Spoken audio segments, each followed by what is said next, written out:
プログラミング好きなんてねお決まりのもんかボルトナットそんなんじゃバース気にして選挙をつけ黙ってくことを認めてよ you know 色仕掛けのフローで落とすなよメロ君だけシークさせちゃうバスキックねこっち向いてギブアップ嘘つきな唇でもっと私を騙してみせてよ君じゃなきゃやだなんてわがままももっと言わせて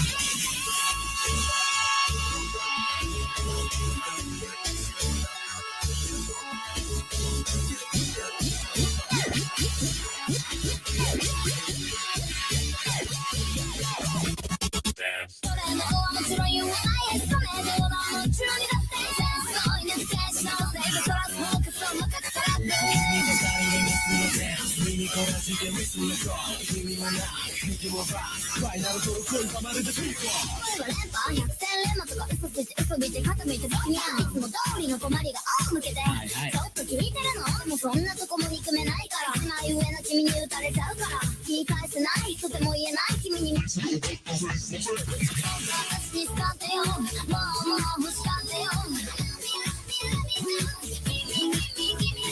もっと私に困ってよわなわな見せかんでよ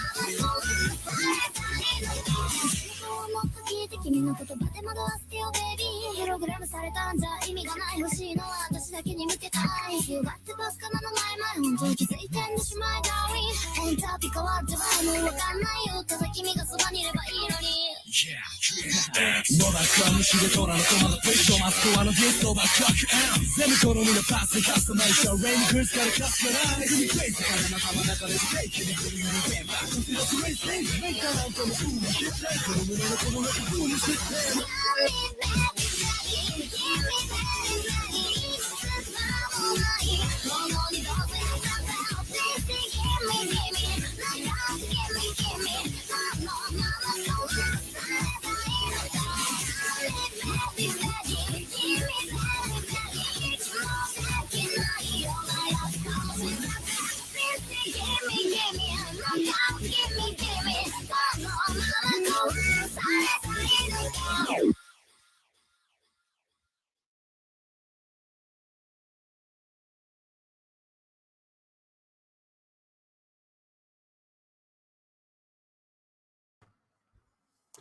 Good morning, everyone. How you doing today? Morning, Sean.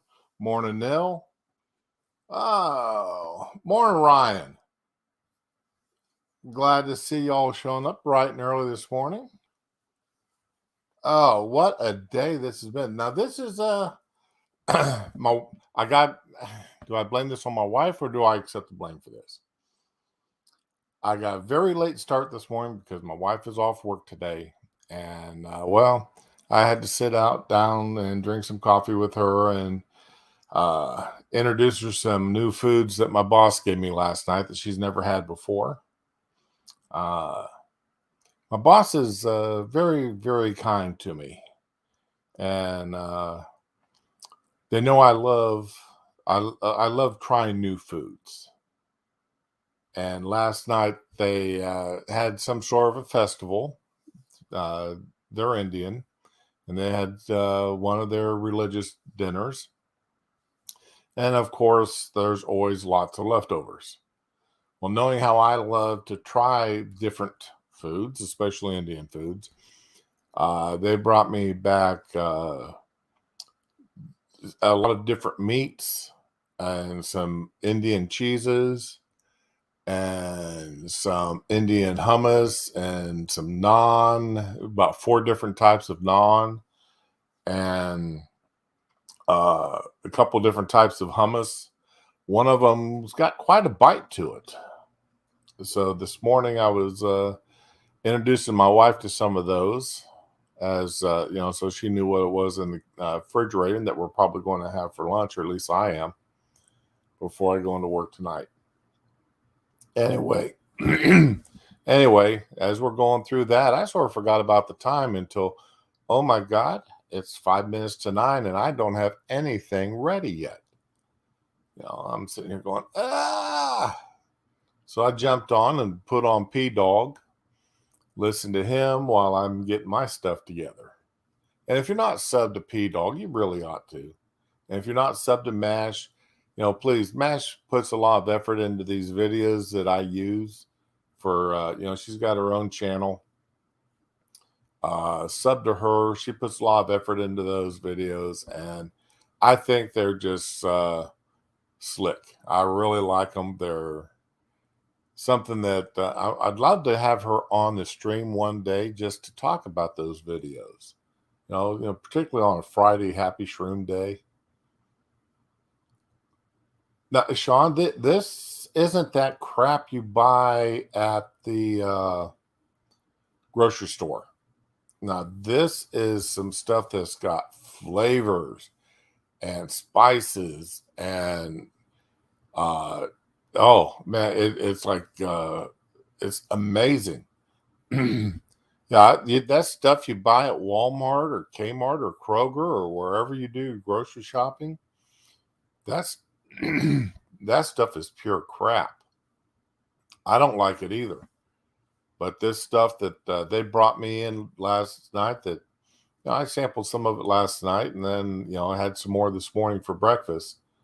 Man, I'm telling you, I'm still feeling the spices down in my stomach this morning. But in a way, it's only fair. My boss has got a head cold, and his sinuses are all clogged up. And we were talking, and he said he wished he had something to cut through that, to cause the sinuses to drain. Well, I've got a jar of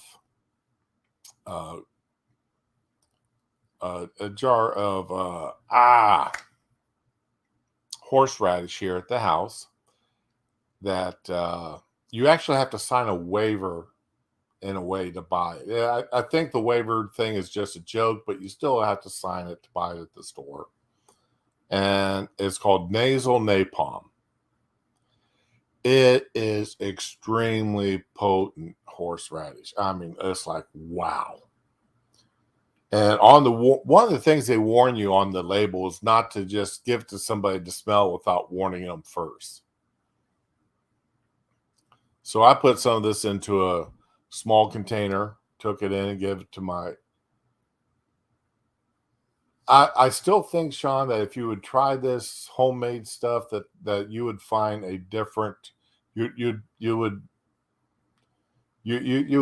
probably change your mind. And right, yeah. Hey, Early, smell this. So anyway, I gave him that, and just as I was getting ready to warn him not to stick his nose over it, he did it. And the look on his face. Now remember, this guy is Indian. He is used to spicy foods. And his eyes just opened up wide, and he started coughing. Oh, Sean, believe me, when they first told me it was hummus, I was like, I'll pass on it because, like you, I don't, all I ever knew is that hummus you buy at the store. Lazel, you slipped in. I'm sorry. Good morning. But I'll find out this morning, or this afternoon rather, when I go into work, whether or not he tried it. But what I do with it is I, of course, cut it with a little bit of mayo and use it as on a roast beef or pork sandwich or something like that. Or I mix it in with Thousand Island dressing and use that on a sandwich, or I even put it on a salad. I just love horseradish, And this stuff is this nasal napalm. It is amazingly strong. But then, I mean, if I also like wasabi, and I like when you hit that wasabi bite, and it's that one particular bite that is especially strong, and you get that sensation up through your sinuses. Oh, horseradish on roast. Well, that's a classic pairing, but yeah, horseradish on roast beef is amazing. So, but yeah, it's good stuff, and I really like it. Now, as I said earlier, while putting the blame on my wife for me not being quite ready this morning, I am going to. I don't know how long today's stream is going to be. I've got a bunch of stuff picked out. I've got some already lined up. Cayenne pepper spray. I've got a bottle here at the house. I bought it as a joke because it said you had to sign a waiver, and it proclaims to be pure capsaicin, and it came in a pill. It came in an eyedropper bottle inside of a pill bottle. So, I mean, I've got a photocopy of the so-called waiver that I had to buy. I've never used it. I once made a joke with my wife before, because when we first got married, she did not like guns, period. But I didn't like the idea of leaving her at home without anything to protect her with. So I bought this stuff, and I made jokes about I was going to buy her a really good squirt gun that wouldn't leak. And I was going, fill it with this pure capsaicin spray. I never did it because I think that bottle cost me like $12. And that's 30 years ago. But man, I could just imagine getting squirted in the face with pure capsaicin. That stuff would be a killer. If it didn't blind you permanently, it definitely blind you temporarily. But anyway, let's see. What's the first thing we're going to do here? And since we're speaking about, I like this. Since we're speaking about guns and squirt guns and such, we got this idiot, David Chipman, that Biden, I keep wanting to say Obama when I talk about this idiot, that Biden wants to put in charge of the ATF. And they're having a lot of trouble. He has not been an easy nominee. There's actually been quite a few people calling to have him taking out of the position. And our favorite redhead, who really shouldn't be a redhead, who shouldn't be, well, Psaki she is what she is, and we all know what she's like.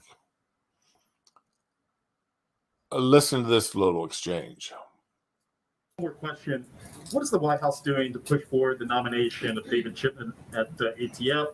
The vote could hinge on the vote of Senator Angus King in Maine, who has been pushed by both local Maine sportsman groups and national gun rights advocates. Has the White House reached out specifically to Senator King on this issue? And is the White House fully committed to Chipman, or might it go with a different nominee? Now, Chipman, remember, he used to be he used to be an ATF agent. They always bring that up, the former ATF agent, but they never really bring up that he spent years working with anti-gun, pro-gun control, and pro-gun control groups. And yeah, I do separate them. Some groups are just simply pro-gun control. They want some more gun controls put out there. They're not radical about it. They're not stupid about it. They just want some things which, while I disagree with them,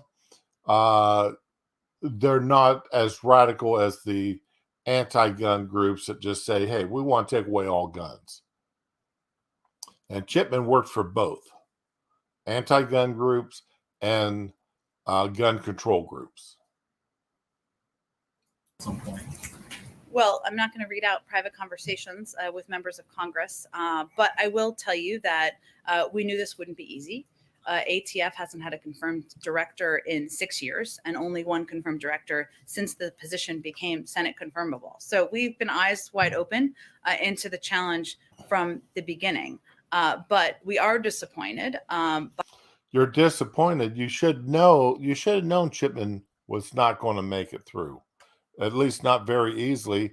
Sort of going to be like how you had to bribe people to pass Obamacare. Remember that? Remember how they had to bribe South Dakota's senator to vote for it? They gave him a bunch of millions of dollars to go to his state in order to get his vote. And Sean, yeah, I do agree with you. The only gun control you need is control of your bullet placement. Well, and finger control. God, I hate seeing pictures of people with their finger on a trigger. By the fact that many Republicans are moving in lockstep to try to hold up his nomination and handcuff the chief federal law. Yeah, I love this. It's always, whenever it's something that they don't like, then everybody's moving in lockstep. They're not doing what's best for their country. But when it's something they do like, how it's, well, we're all supporting the will of the American people. It's always, Republicans are always voting in lockstep, trying to bring back that image of a goose-stepping Nazis.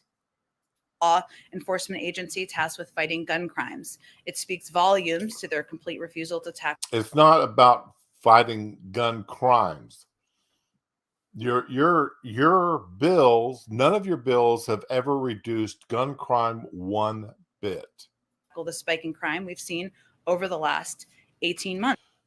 Okay, I stepped on that. I want you to hear what she just said. We've seen over the last 18 months. Refusal to tackle the spike in crime we've seen over the last 18 months. The last 18 months. Now, what has happened the last 18 months that could possibly cause a huge spike in crime? Geez, I don't know. Could it be massive state-controlled lockdowns, quarantines, riots by left-wing organizations, Black Lives Matter and Antifa destroying billions of dollars worth of businesses and damaging to federal buildings. Those peaceful protesters and all the looting that's going on, none of that has anything to do, none of that might have anything to do with the huge spike in crime over the last 18 months. Now, would it? Nah, it's guns and guns only. The things that have been around for the past 200 and some odd years in this country, all of a sudden they're causing a huge spike in crime over the last 18 months. That's it. That's what it is there, you redheaded freak. This is someone who has 25 years in distinguished service to our country as an ATF agent. He has the exact set of skills and experience we need to revitalize the Bureau's work to crack down on gun trafficking and keep guns out of the hands of criminals. So certainly, yes, we stand by his strong. And absolutely not. A single one of these laws that you guys push would ever stop a single criminal from getting their hands on a gun. Strong qualifications and nomination. I'm just going to jump around and I'll come back. Okay. Lazel, you're exactly right. Portland dismantled their gun crime unit because, we need to defund the police. And what happens? Gang violence goes up. Wow. Gee, but, it's the problem of the gun. It's not the person using it. Like drunk drivers. The problem we have with drunk drivers is cars. So we need to take all the cars off the road so we don't have drunk drivers killing people. The problem with fat people is the forks and spoons. We need to eliminate all forks and spoons so that people don't get fat. Now, if they have to eat with their fingers, they don't get fat, right? Let's see. Well, the problem with misspelling, people don't use good grammar in their writing and everything else is pens and paper and pencils. So we need to eliminate all that, and that will fix the misuse of grammar and misspelling. Yeah, that's the ticket. These people are idiots. They're not. Gun control is, and this is going to be what I say, regardless, no matter what time I get on this little soapbox. Gun control is not about getting rid of crime. It's about controlling the people, controlling the American citizen, and keeping us under the thumb of the government. Remember, what's one of the more recent talking points of anybody who's for gun control? And we bring up the Second Amendment and the purpose of the Second Amendment. And somebody goes, well, if it's about the tyrannical government, the government's got nuclear weapons and tanks. What good are your guns going to use against nuclear weapons? Remember, there's been several people, starting with that dipshit farter out there in California who slept with a Chinese spy and is on the intelligence committee.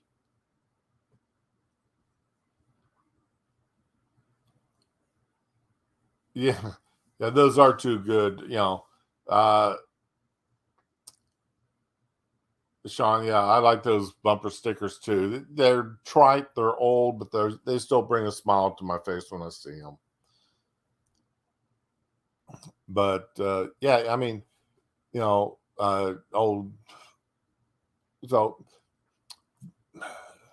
I wish I had I need to count my soapboxes I climb up on and start measuring their heights, see which ones how many I've actually got, and which ones are the biggest.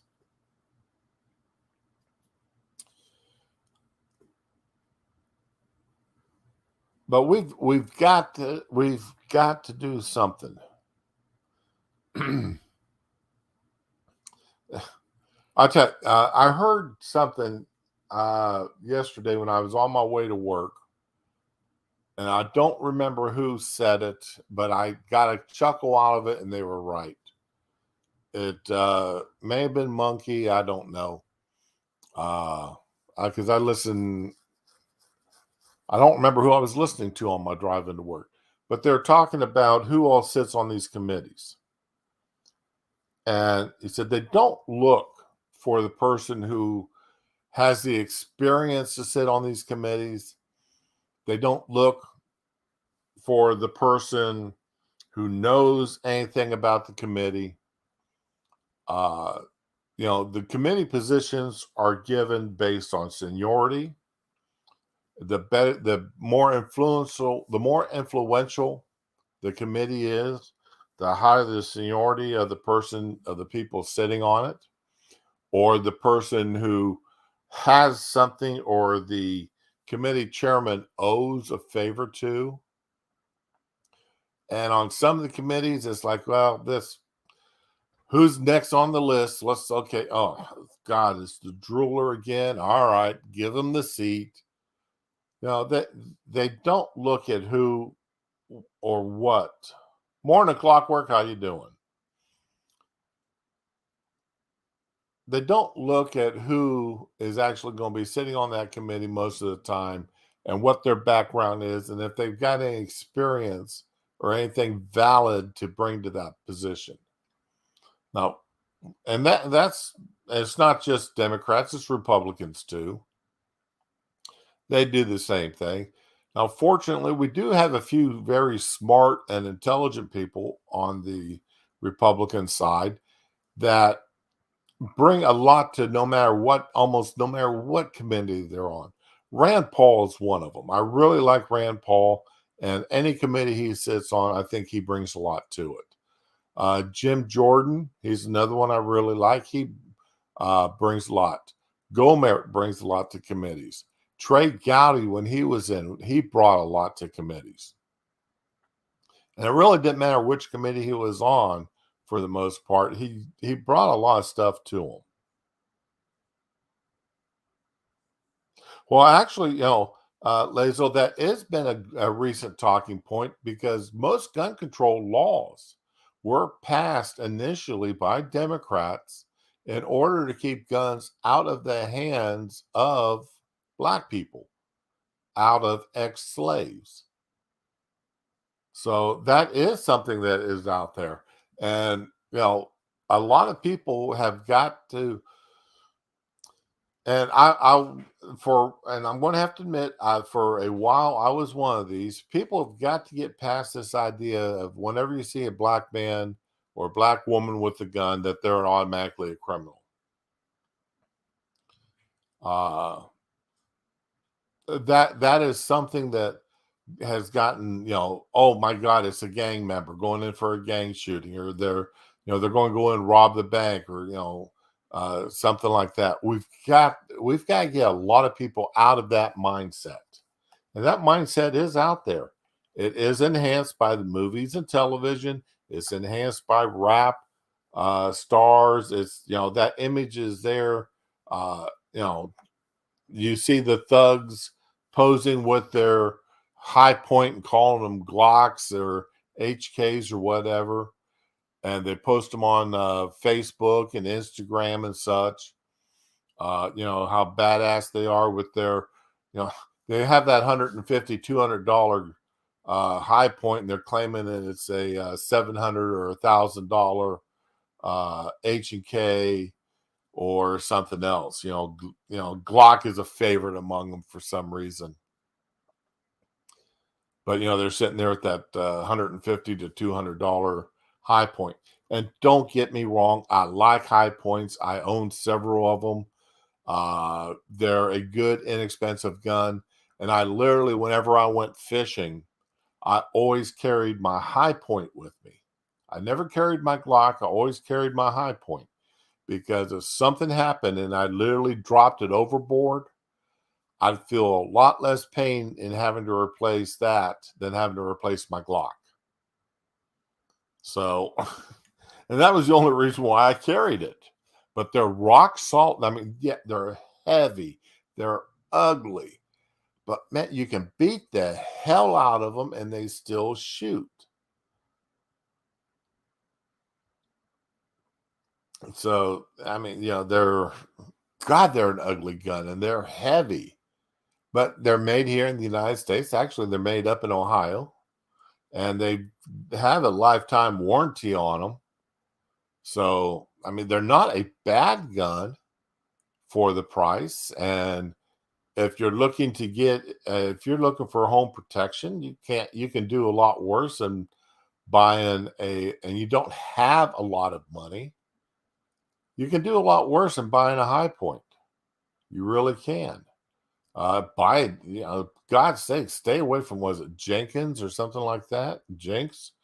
Man, them guns are pieces of crap. There's a lot of guns out there, just absolute pieces of crap that you can, you add $20 or $30 to, and you can buy a high point.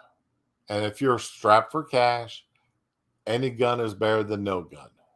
But please, at least make it a gun that has a decent reputation for reliability. All right. We talked about Cuomo yesterday and how he is being the sacrificial lamb. Well, that is actually working. Now, this video I'm going to share here, I'm not going to share the audio because the audio is just music. And there's no sense in sharing just music. It's a collection of polls. And I brought it forward to the poll where they're talking about how, 59% of New Yorkers wanting Cuomo to resign. And what I'll do here, let me reduce this playback speed on this. I'll reduce it down to 0.5 so it doesn't flash by so fast.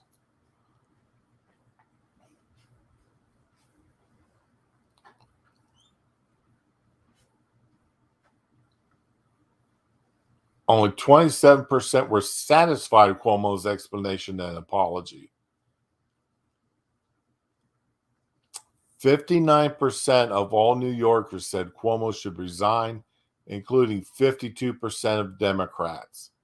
When you got 52% of your own party saying you need to resign, that's an issue. Now, just notice how they kept that here at the very end of this thing. There's some pretty interesting things that were considered harassment listed here. I'll just quickly scroll through them. Well, let me change the speed again, and we'll go through at 1.75 speed, and we'll just pause it where we want to. Yep. Get through this.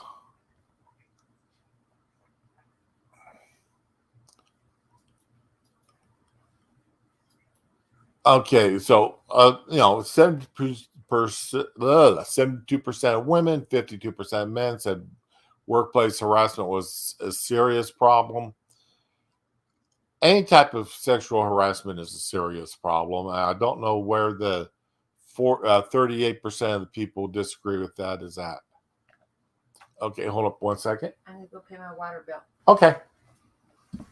Mwah! Love ya. Love you. Yes, people, you just heard me kiss my wife. All right.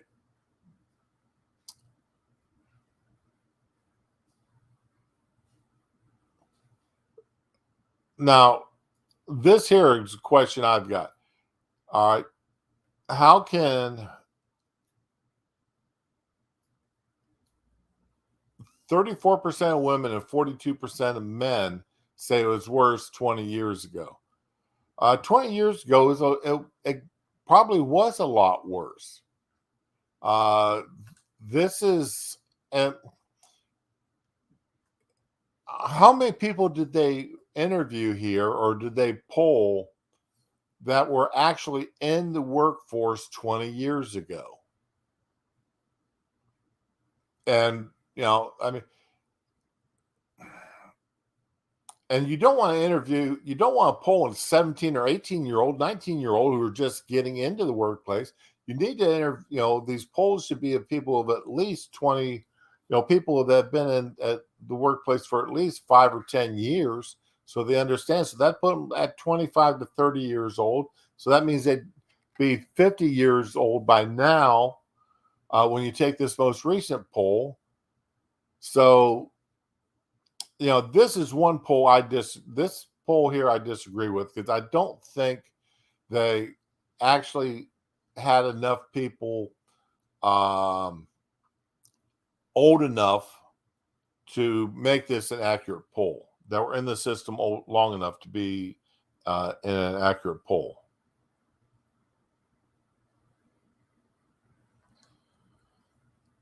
Yeah, they probably do disagree on what is considered workplace harassment.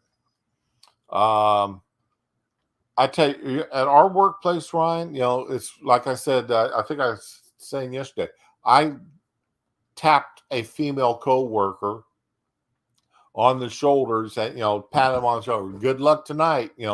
I've done that to male coworkers. When it's been a particularly crappy day, and we've got some pretty crappy people in the hotel that we're dealing with. So good luck, man. These people are real idiots tonight, and I got in trouble for just patting them on the shoulder. There was nothing untoward meant, and you could tell by what I was saying that nothing was untoward meant. But you've got the workplace now is such a bad thing that absolutely refuse to go to any section of the building which is with the female or where the female is that is not covered by a camera. So, and for that simple fact is I want my view, any interactions I have with the female to be on camera as much as possible. That way, if I do get accused of something, it can be on camera as to what actually happened.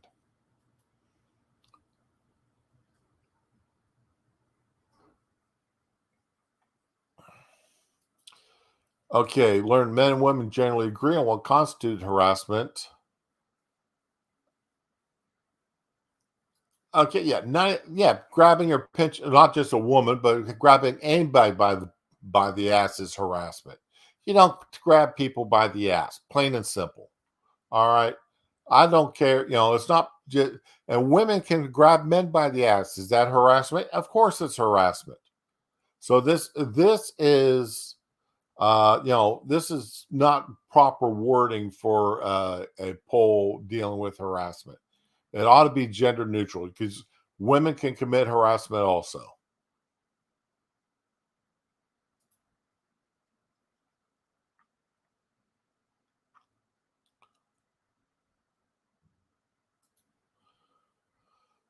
"67% of women," this is the one I thought was funny. 67% of women, but only 42% of men said a man looking at a woman's breast was harassment.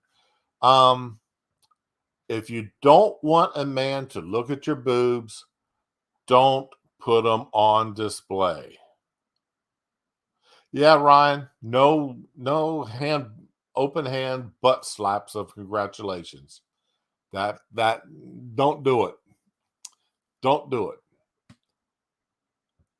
All right. If you don't want me to look, don't put them on display. Don't dress in a way that puts your boobs on display. You're wearing a skin tight top with a lot of cleavage showing. I'm going to look. I like boobs and I'm going to look. And I know a lot of women that are going to look if you've got your boobs hanging out there like that. So if you don't want them looked at, don't put them on display. All right? It's that simple. It's like, I've had people stare at my belly. Well, I can't help it. My belly sort of sticks out there. And, well, I try to dress to hide my belly as much as possible. But some things just can't be hidden. And I just accept it.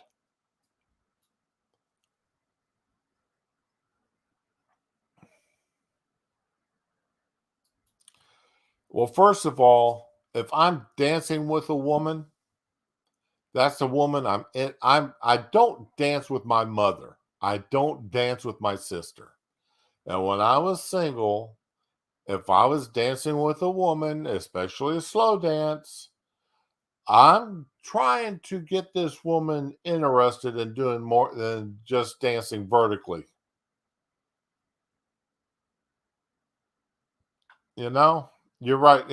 Ryan, if you came into work wearing booty shorts, I think there'd be people questioning, doing more than just looking. They'd be doing some questioning what was going on. And women, you get out there on a slow dance with a man, you're better, yeah, he's going to be trying to do more than just dance vertically. So, turn down the dance. If this is a slow dance and you don't want to turn it down, turn it down. You can't be forced up there on the dance floor. Take a little responsibility. All right.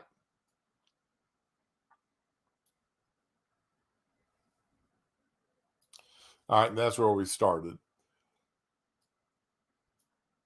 So yeah, well, Sean, that's the only time you press up against a woman, isn't it? During a slow dance.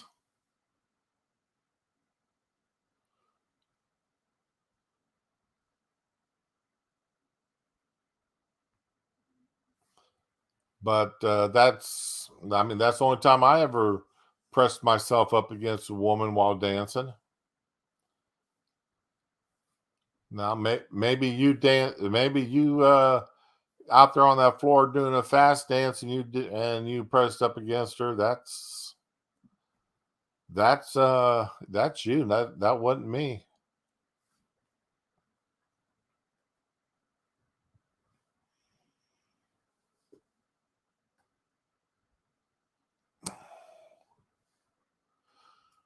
Okay.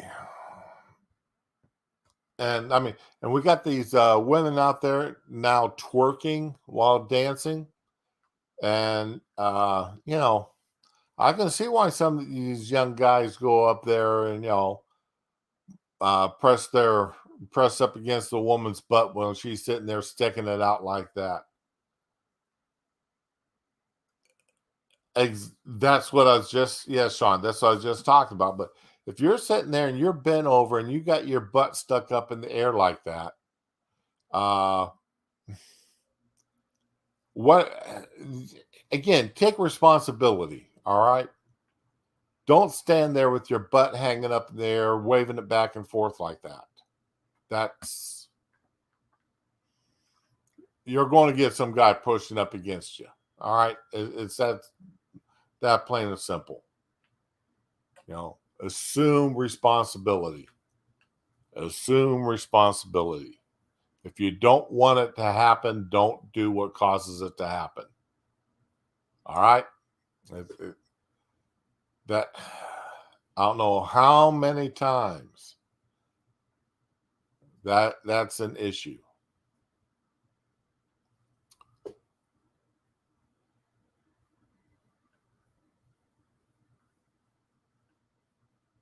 Oh, yeah.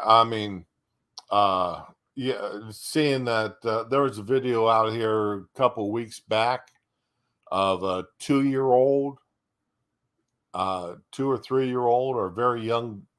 I don't know, maybe it was 5. I don't remember how old, but a very young child out on the middle of the street doing twerking, and all these adults standing around applauding her. It's like, what? And no. You don't teach a very young child how to twerk until they know what it means and what's going to happen with it. Okay? That's not what's done.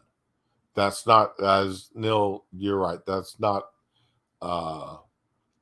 good parenting.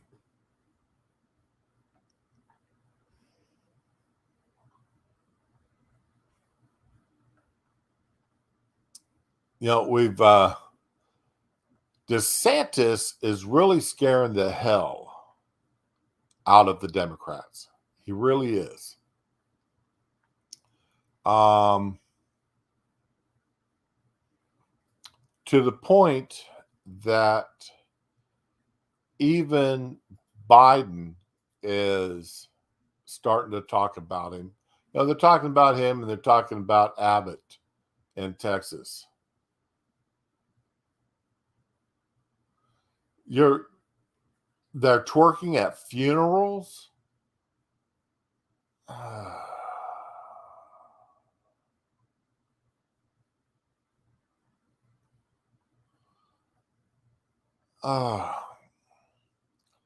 Whatever. If I went to a funeral and I saw people up there starting to twerk, I'm afraid that's at the point that I'm leaving. It's, I'm passing on my regrets, my sympathies, my condolences, and then I'm leaving. At that point, I've been to wakes, celebrations of life, where people were talking about, the good times with that person. They're remembering the good things and having fun, and they're not having fun that he's died. They're having fun remembering his life and what he meant to them. And I mean, that's what we did when my dad died. That's what we did when my mom died. And, you know, we remembered the good times. Well, not just respect for the dead, but respect for the living. But maybe in their family, twerking was a family thing. Who knows? I just know that I won't be around for it.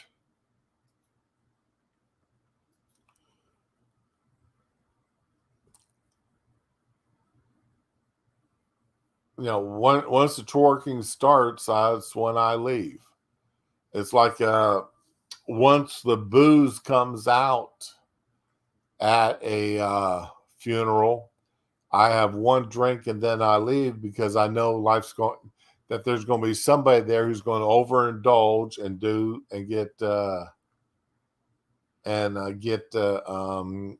get obnoxious. And I don't want to be around when somebody's obnoxious at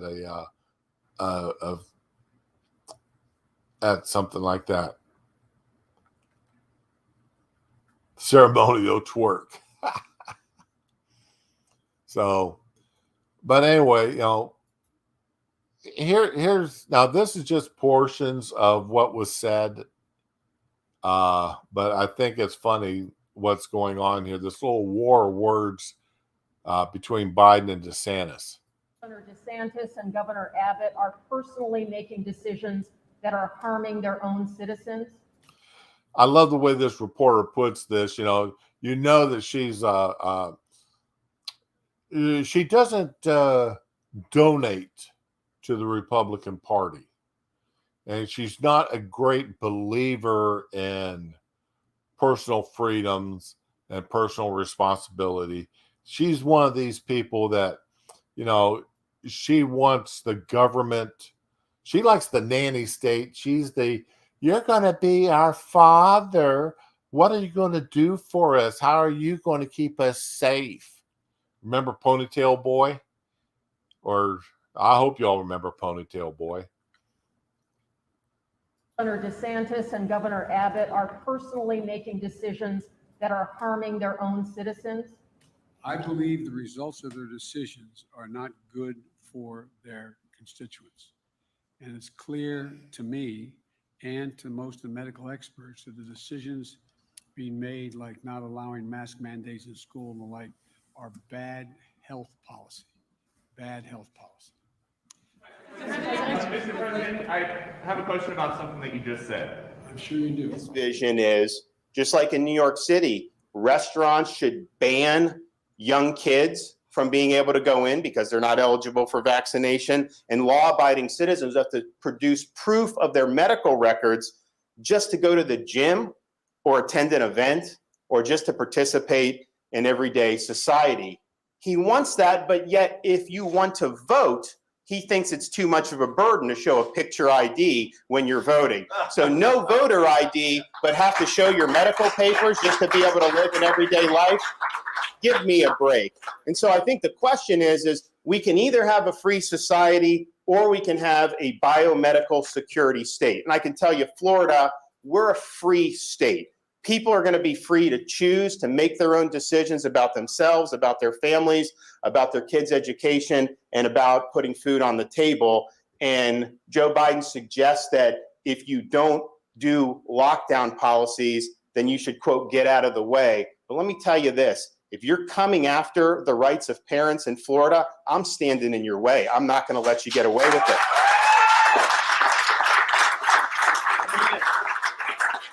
If you're trying to deny kids a proper in-person education, I'm going to stand in your way, and I'm going to stand up for the kids in Florida. If you're trying to restrict people, impose mandates, if you're trying to ruin their jobs and their livelihoods and their small business, if you are trying to lock people down, I am standing in your way, and I'm standing for the people of Florida. So why don't you do your job? Why don't you get this border secure? And until you do that, I don't want to hear a blip about COVID from you. Thank you. Governor DeSantis and Governor Abbott are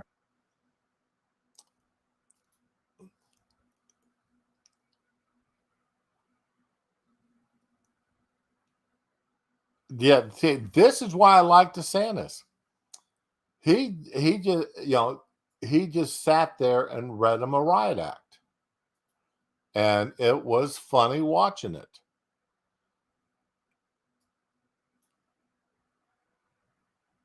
Okay, and for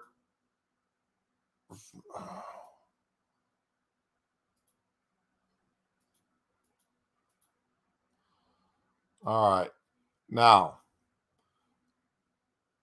I talked about the ponytail guy, and like this may have been before some of your time, so I went and found the video so that you can see who I'm talking about.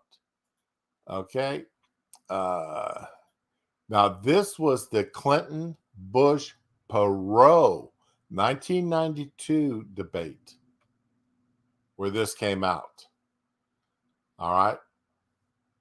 So when you hear somebody my age talk about the ponytail guy making fun of him, this is the start of it, 1992.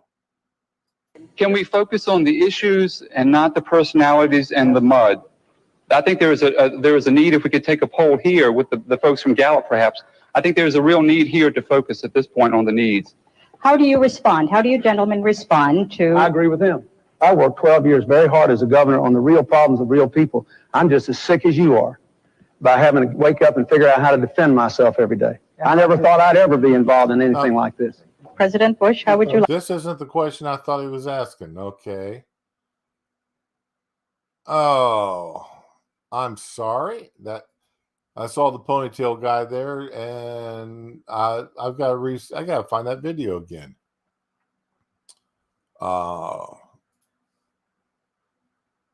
So let me stop sharing that, and let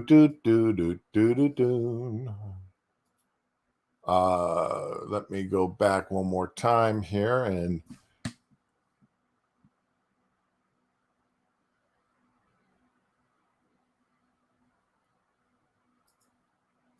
let's see if this is it here. Oh, let's see. That's not it. Let's see here. Ponytail guy, ponytail man.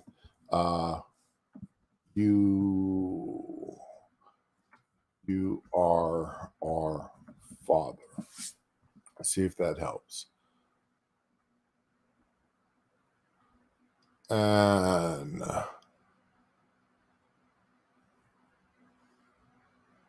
I keep getting the same link.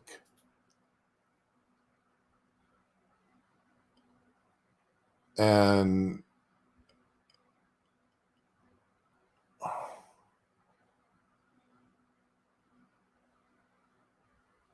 all right. I can't find the video, but here's the transcript of it. And I'll have to do better to try to find the video later. So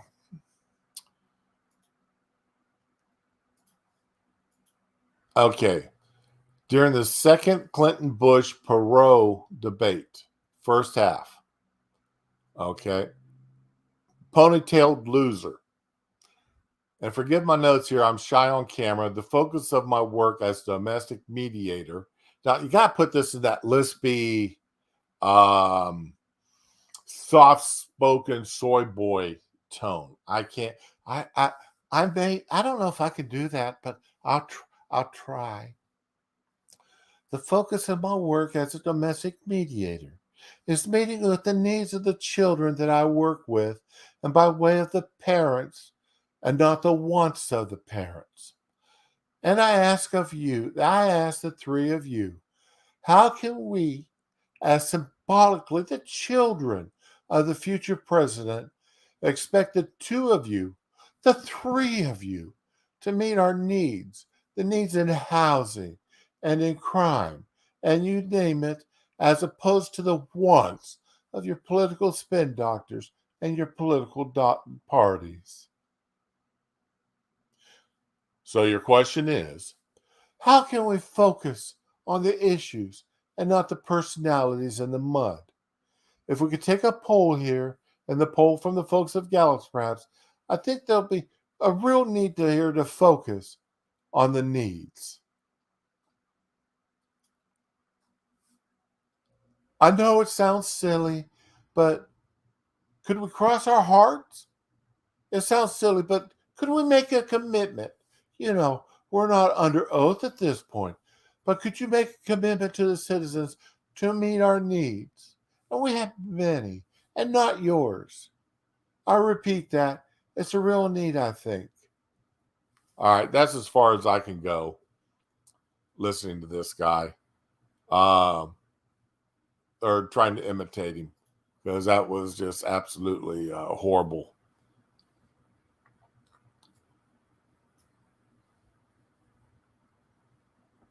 But that voice, did I have enough soy in that voice, Neil? I tried. I really tried to do a soy voice, but my toes were even cringing at that. It was horrible. I can't imagine doing that for real. I mean, actually, that being that way to speak. That's So when you hear people talk about the ponytail man, ponytail loser, ponytail guy at the debates, that's who we're talking about. That, I mean, referring to us as the children of the president instead of you're there to represent us. You know, we're not your children. We're adults. You're there to represent us. And that is the moment in time, I think, that gave a sharp twist to how people started to view the presidency and how the Democrats took that and said, yes, this is the aspect we're going to go. We're going to come in as people's protectors. We're the only ones that can protect you. Look to us as being the ones, we will provide for you. We the government, we are to provide for you. It's not that we're here to protect your rights. We're here to give you your daily food and your roof over your head.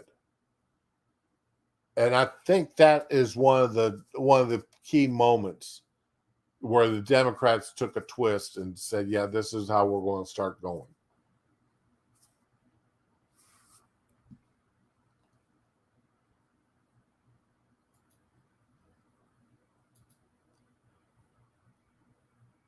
Okay. So what's up here next?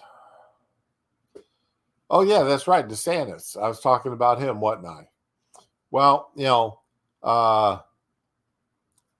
it wasn't just yeah, I like Chip Roy. He does a lot of he gives a very fiery speech. I've got to look more into how he actually votes, though, because some of these people give great speeches, but when they turn around and vote, that's a different story.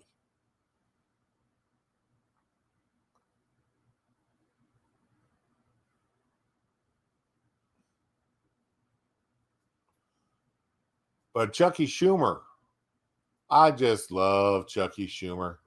He is such a his spine is, I mean, he has no spine. He really doesn't. And he is purely caving to the radical left. But this is him at and we'll go into this later on, but into what this this paid leave for all crap. Just another socialist program, but we'll go into what they had to say there more about that program. Now, people are beginning, after vaccines are being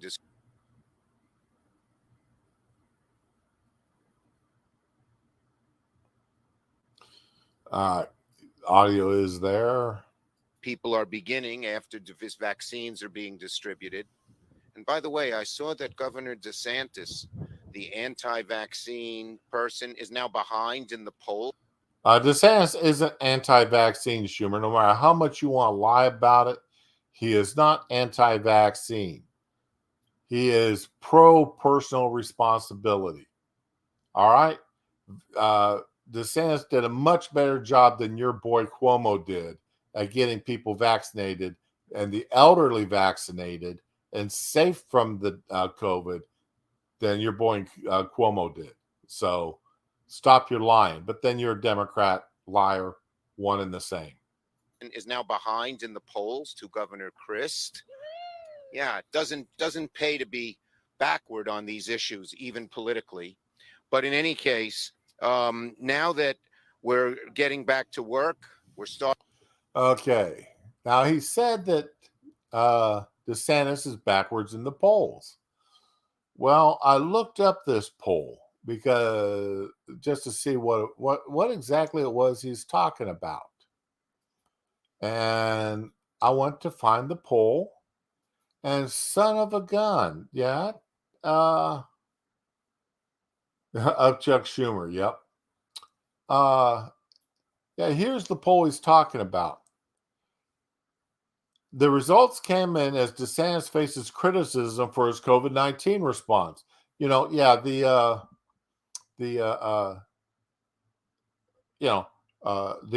push polling with the constant media bashing of DeSantis. All right. While his lead is barely within the poll's 1.6 margin of error. Now, I don't believe any polls within 1.6 margin of error, and even an election. All right. I don't believe it. So I wasn't interviewed in this poll. I don't believe it. So let's just throw this 1.6 margin of error out. All right. Most reasonable polls always say they have anywhere between a 3 to a 5% margin of error. So 1.6% is an absolute lie. 45% of the respondents indicated they voted for Christ, a Democrat who has formerly served as a Republican. Yeah, as soon as Christ, I'm going to go there. Christ was a horrible governor. He really was. While he was governor, anyway, he was absolutely horrible governor. 45% said they'd vote for Chris, while just 44% said they'd vote for DeSantis, and 11% are still undecided. Okay. Now, the part of Florida I live in, which is a staunch conservative, which is very conservative, mostly because we have a lot of military bases here and a large military and retired military population. And it's a rural part of the state, fairly rural. It's not Miami. It's not built up like Miami or Dade County or Jacksonville and such. There wouldn't be a large vote here for Christ. And Christ really pissed off a lot of people up here in this part of the state because he kowtowed and bent the knee to Miami-Dade County and the southern part of the state, which is very liberal. So I don't trust this poll, but this is the poll that the left and Charlie and Upchuck there are talking about. It's a 1% difference.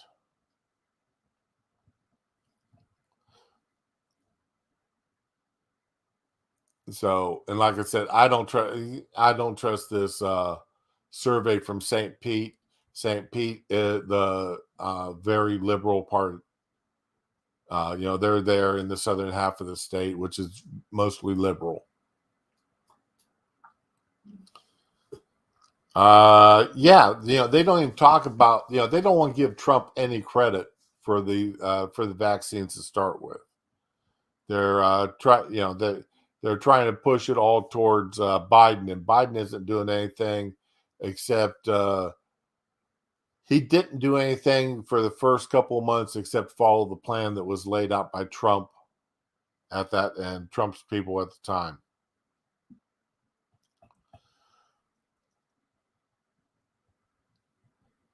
Rich Barris. Okay, I'll have to start looking up his polls to see what it was like there, Lazel. I have a problem trusting polls to start with, period, because I think in my lifetime I've actually been called twice for polls, and both times they were they were push polls. The questions were not legitimately being asked in a way that they could get fair responses. Now, I'm not counting the number of times NRAs called me or Planned Parenthood, these groups with an obvious agenda. By the numbers. Okay, I'll go ahead and check that out later on. Something else here yesterday, and I've been looking at this to find out if what actually happened to it, because I've seen some to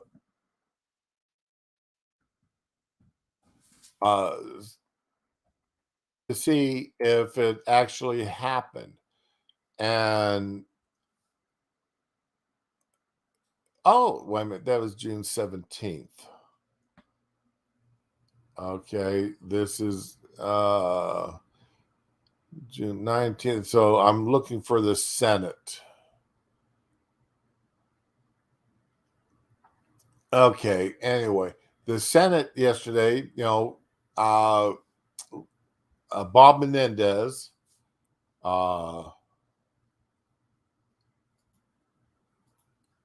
let's see. Oh, cripes. I did it again.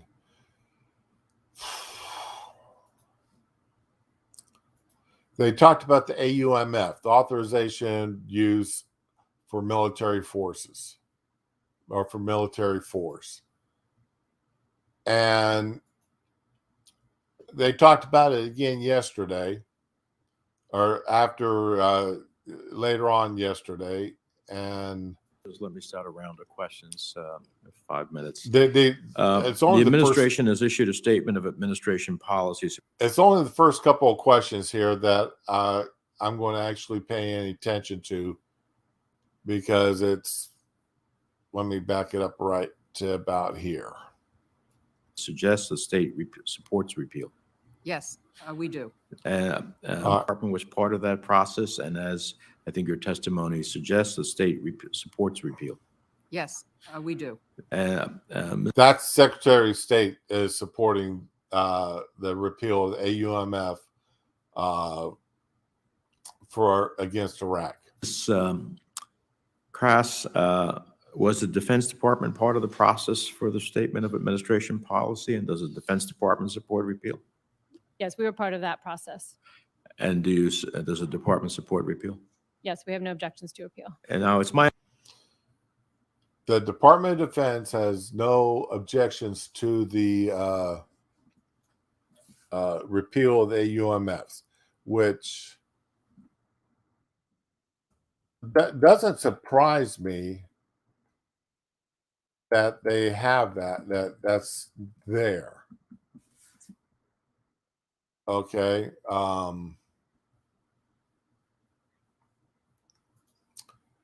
So, that doesn't surprise me, but this here's the part that did surprise me. My understanding that there are no ongoing military operations for which the 1991 or 2002 AUMFs are necessary as a domestic legal authority. Is that the case, Mr. Vicek? Yes, it is, Mr. Chair. I understand that the 1991 and 2002 AUMFs are not necessary as the domestic legal basis for any detention activities at Guantanamo Bay. Is that accurate? That is correct. Similarly, neither the 1991 nor the 2002 AUMF is necessary for the detention of ISIS members abroad. Is that correct? That is correct. Now, the administration has not cited the 2002 AUMF in relation to the U.S. defensive actions against Iranian-backed militias in February and July. Is it accurate that the administration believes it has sufficient authority under Article 2 to defend U.S. interests and personnel against Iranian-backed militias and does not need the 2002 AUMF to do so? That is correct. If there was a need for the administration to take sustained action against Iranian-backed militias, or Iran for that matter, in a manner that goes beyond Article 2 authority, and would the administration come back to Congress, Madam Secretary, for a new AUMF? As we all have said, yes, we would. All right, there is the question. All right.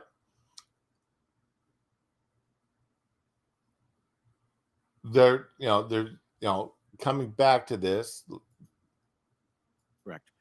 If there was a need for the administration to take sustained action against Iranian-backed militias, or Iran for that matter, in a manner that goes beyond Article 2 authority, and would the administration come back to Congress, Madam? So if Iran starts kicking up their crap again, all right, before the military can act, this guy is saying that they're going to have to come back to get another AUMF, go back through the hearings process, and get a vote by Congress to do it. I would rather, wouldn't it be smarter to pass, a new AUMF now that would be limited to Iran, and what if Iran kicks up their heels again? Because Iran's playing some stupid games. That's a given. Iran is playing some stupid games right now.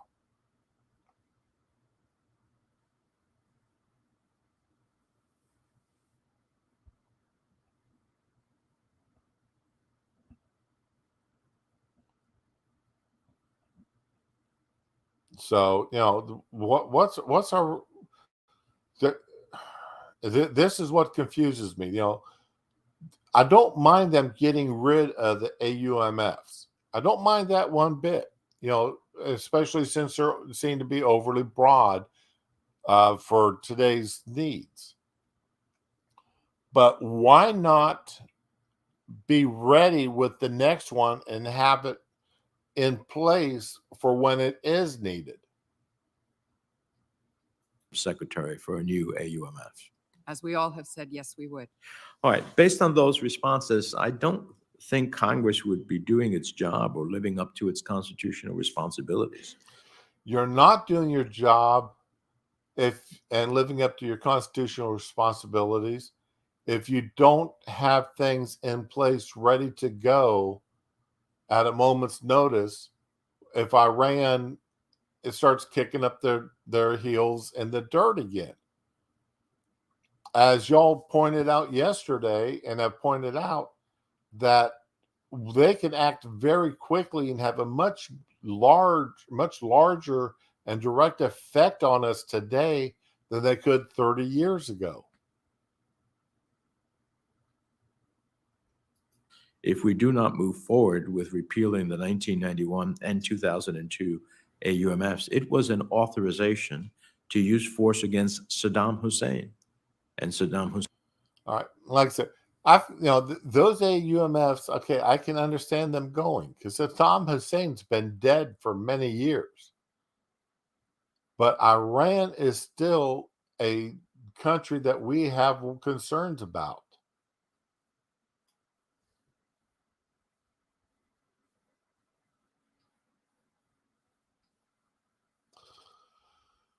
All right, Sean, you made a good point. You've made several good points. We are talking about the House and the Senate. And Neil, they're supposed to be in the business of solving problems and looking forward. That's why we vote for them, by God's sake. And that's what bothers the hell out of me here.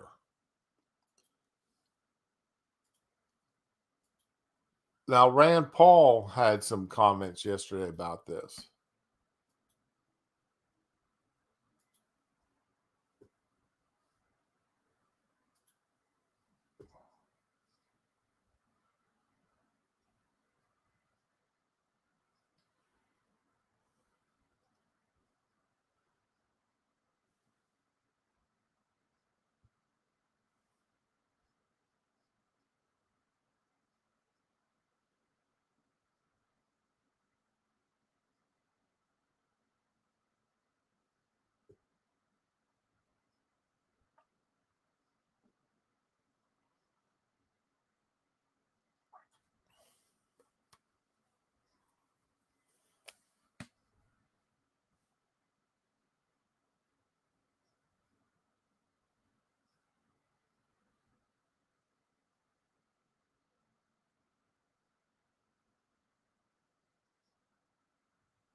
No noise, damn it.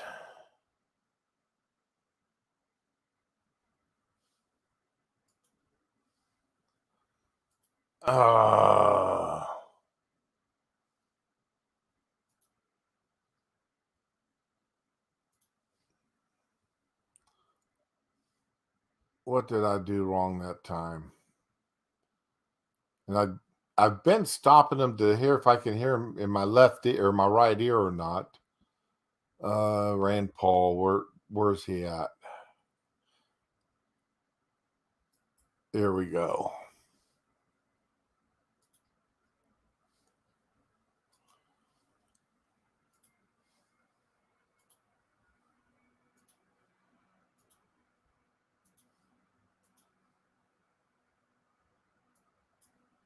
Thank you, Senator. Senator Paul.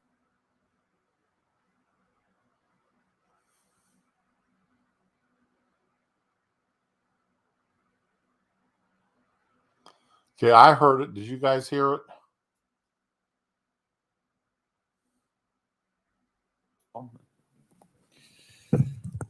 It's much easier to start a war than to end a war. I've been trying for over 10 years to bring an official end to the Iraq War.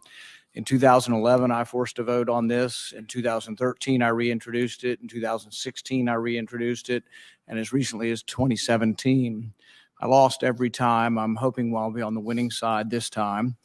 But I think it's a win for the American people. And I don't accept that it's meaningless. I don't think it changes what a president does in immediate sort of short-lived military actions. I think presidents will do what they're going to do in those cases.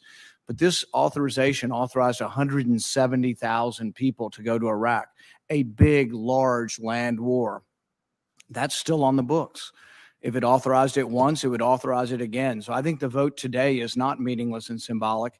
It is to say that we do not give any president, Republican or Democrat, permission for a large land-scale land war in Iraq. We're taking away that permission. If you want to go back, come before the people. It's a big, important vote. We all say it's the most important vote. Well, let's take it back and make it part of the Senate. So I applaud the efforts of all those involved with this, and I'm a wholehearted yes. Thank you. All right. Rand Paul has been trying for years to get those AMUFs done. All right. I wish, as I said earlier, I wish he wouldn't be so short-sighted on this in that little speech that he just gave. I wish he would have said something about preparing for the next AUMF, if needed, against Iran. But he didn't. But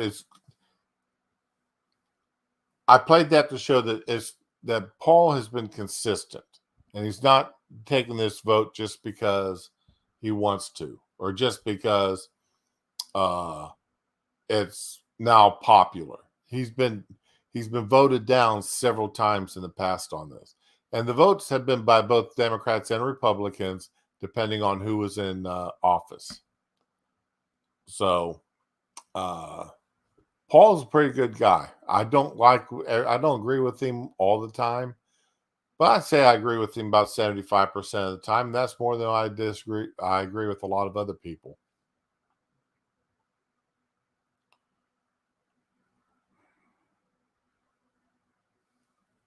Did I forget to...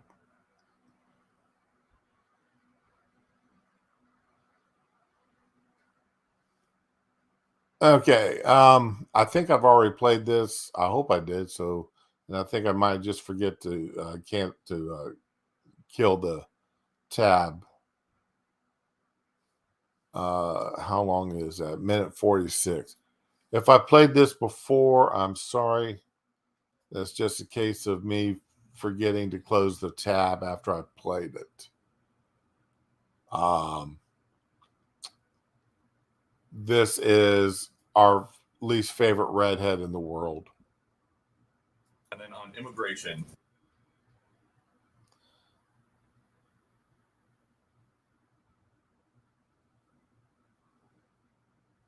It's been almost 4 months since the president told migrants, don't come, don't leave your town. Almost 2 months since the vice president went to Central America to say, do not come. But people are coming in record numbers. Does the president think his immigration plan is working? Well, the president continues to convey to anyone, as you've said, who wants to come to the United States, now is not the time to come.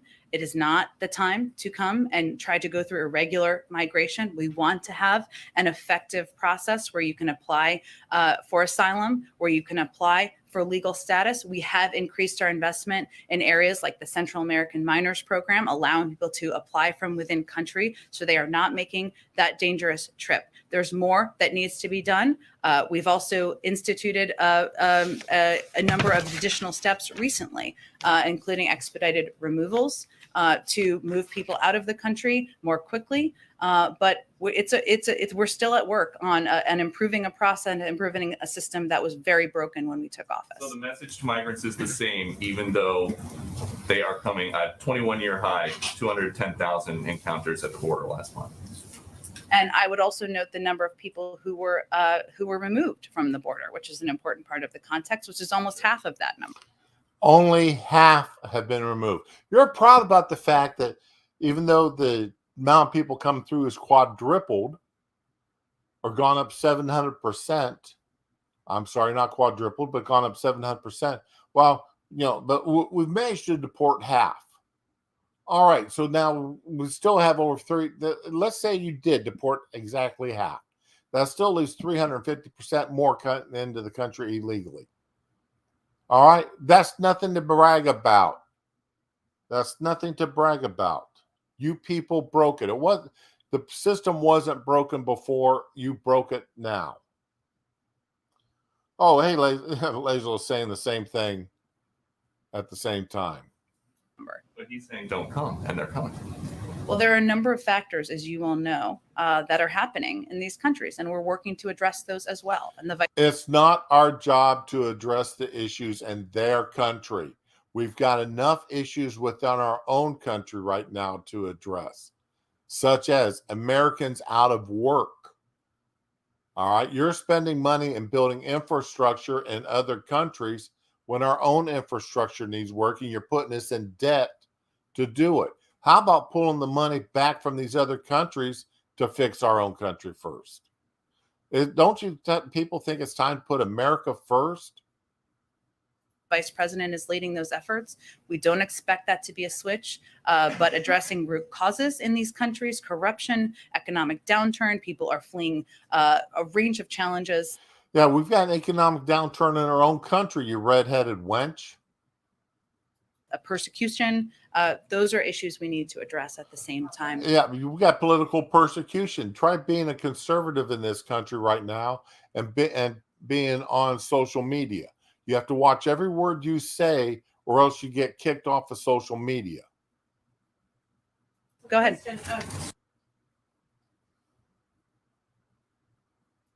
Yeah, I know I didn't play that because I didn't get mad.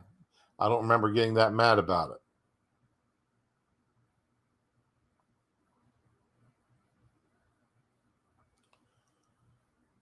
All right, now, here's old Chucky Schumer doing his thing again. But I'm sorry, I wanted to go over here to Durbin. That's last. Schumer, okay,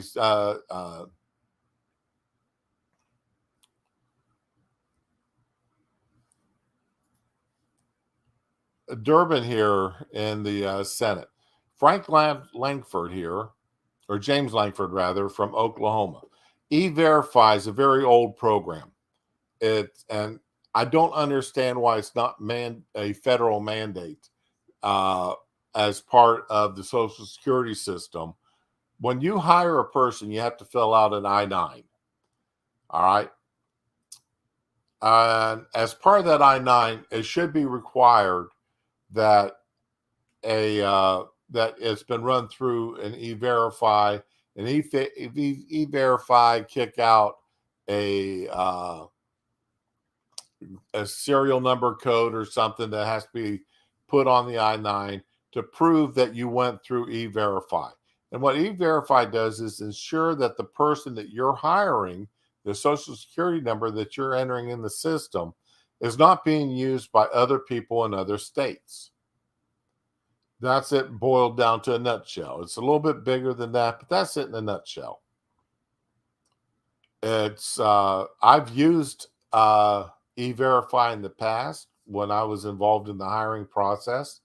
It's fairly simple to use once you understand what you're doing. And it doesn't take that long, maybe 10 or 15 minutes. Can be as fast as a NICS background check that you are required to go through when you buy a gun. Even though, like I've got in the state of Florida as a concealed weapons permit holder, I don't have to do the 3-day waiting period because I've gone through the security and all this other crap to get my concealed weapons. But I still have to have that instant NICS check for any gun that I buy. Okay? And this E-Verify takes no longer than the NICS check does.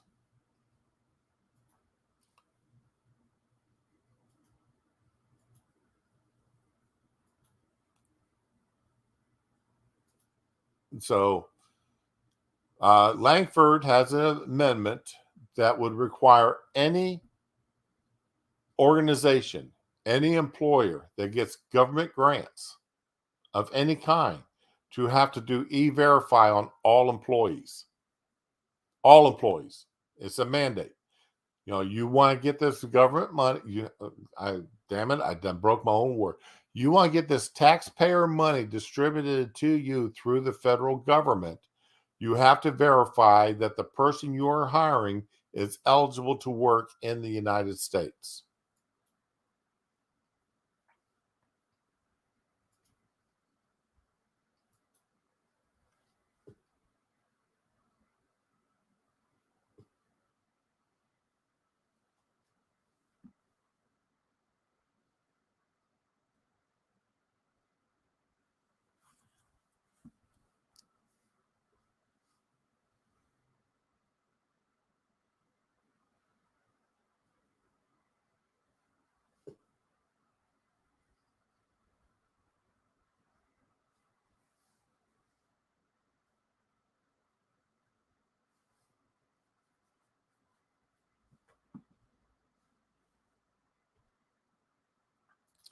I see no problem with that. Why shouldn't we be concerned that we are hiring Americans to do these jobs that we're spending all this money on? Huh?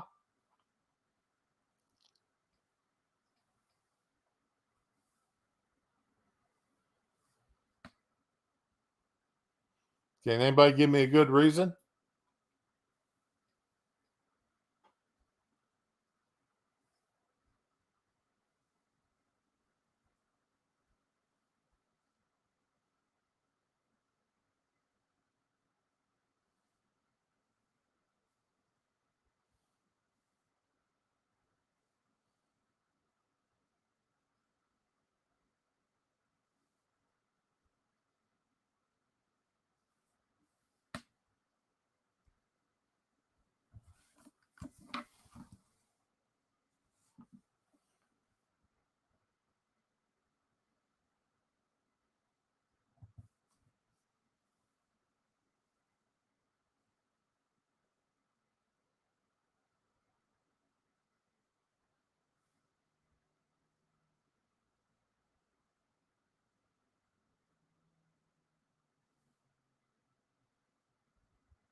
All right.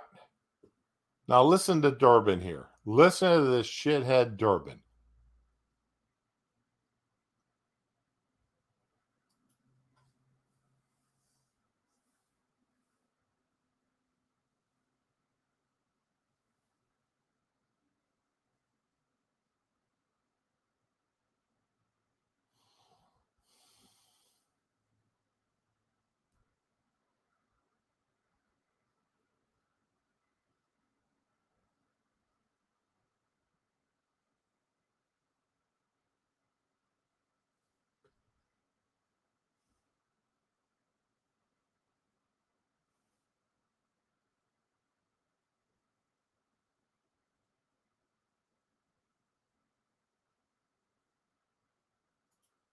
That's right. They are government employees. What is wrong with that? Explain why that would be wrong. They are still a government employee being paid for out of the taxpayer funds. Okay, Durbin? Get that through your thick skull.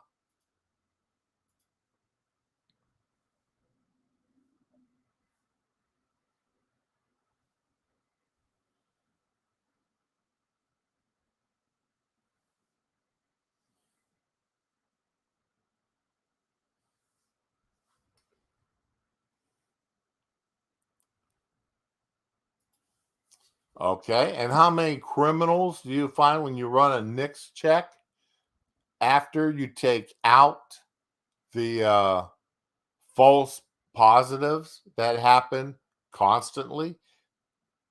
All right. If they know they're going to have to do an e-verify, most illegals won't apply. Just having that in place stops illegals from applying. Okay? Do you understand that?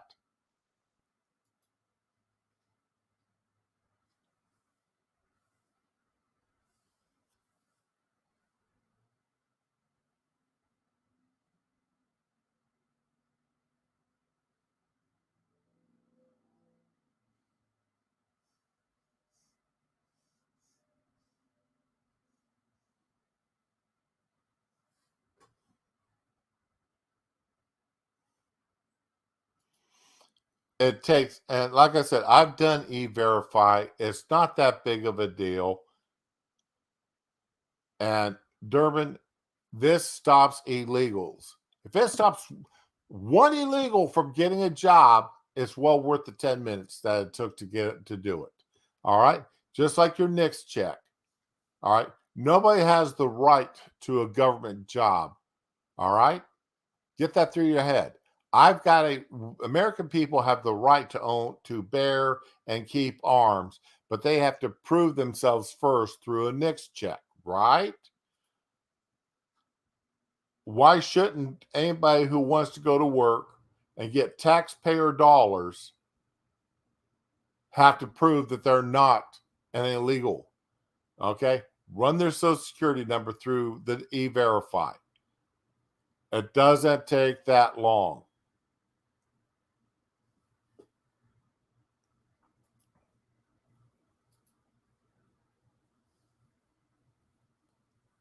This is what irritates me about these people. This is really what irritates me.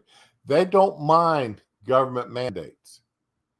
They don't mind pushing things for the American citizen to have to go through. But you do something that may impose on the illegals, and oh my God, you can't do that. That's too much. That's wrong. Oh my God, you can't stop an illegal from getting a job. You can't stop an illegal from going to the hospital. You can't stop an illegal from going to school.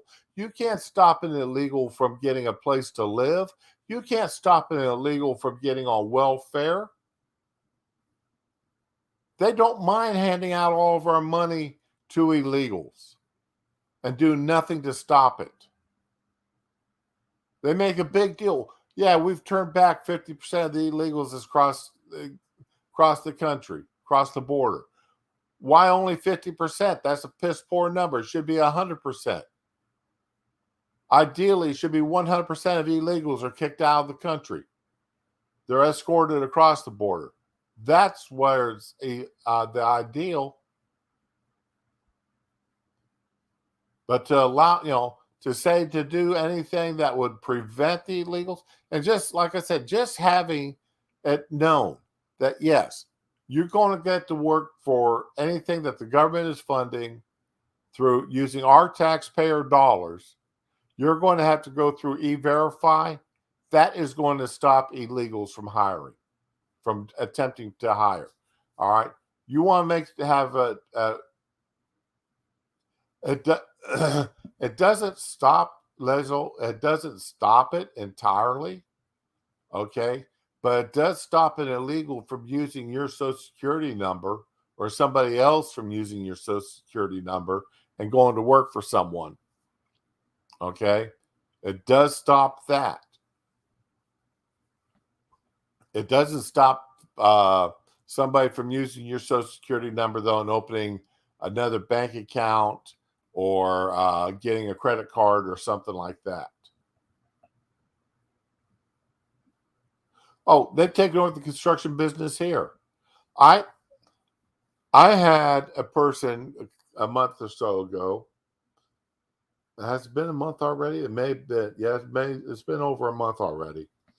I asked for their ID because we require IDs on people checking in. And then if they're staying more than 2 days, we want the IDs of the other individuals staying in the rooms. For the simple fact is if they lose their room key, the only people we give keys to are the people whose IDs we have on file. And they, the wife or the female that was with them said, well, now he doesn't have his ID. He just got here from Mexico. I'm like, well, his passport's good enough. Well, he doesn't have his passport. I'm like, what happened to his passport? Why doesn't he have it? And, I was just, it was just a response. Well, what happened to his passport? And she looked at me and she smiled. She goes, oh, come on, And it's like, then it hit me, she's standing there telling me that the gentleman checking in with her was here illegally. Now, at the time, I really wanted to call ICE that night. But it was kind of late, and I didn't want to call my boss and talk to him because he has to get up early in the morning. So I let things slide. Well, the next day when I saw him, I talked to him, and I said, I really wanted to call ICE last night and report having an illegal in the hotel. And he looked at me and goes, well, why didn't you? I said, well, because I didn't know what your position on it was. And he said, next time you know that somebody's here illegally, you call ICE. You call ICE and you get them reported. Don't bother contacting me first. If somebody admits that they're illegal or that they got illegal with them, go ahead and call ICE. Get it over and done with.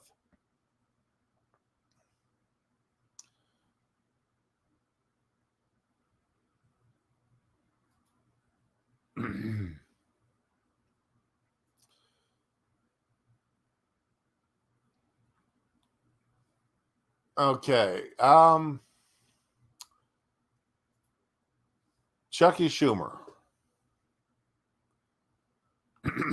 Remember, Obama promised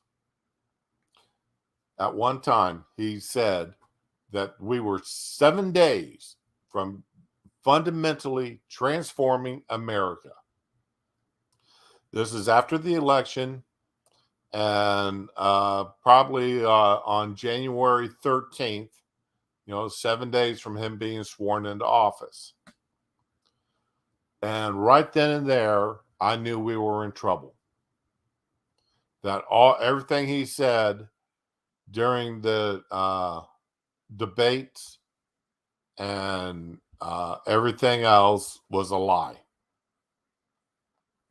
That he was going to be worse than what I thought. All right, because when you say that you're going to fundamentally change something, that means several things. One, it means you don't like what you're looking at. What you're looking at is a piece of crap, and you need to change it. You need to fundamentally change it. You need to turn it into something that it's not. Okay, that's plain and simple. Okay, you've got to change the fundamentals of what it is that you're looking at. You guys basically start over from the ground up. Because if the fundamentals are good,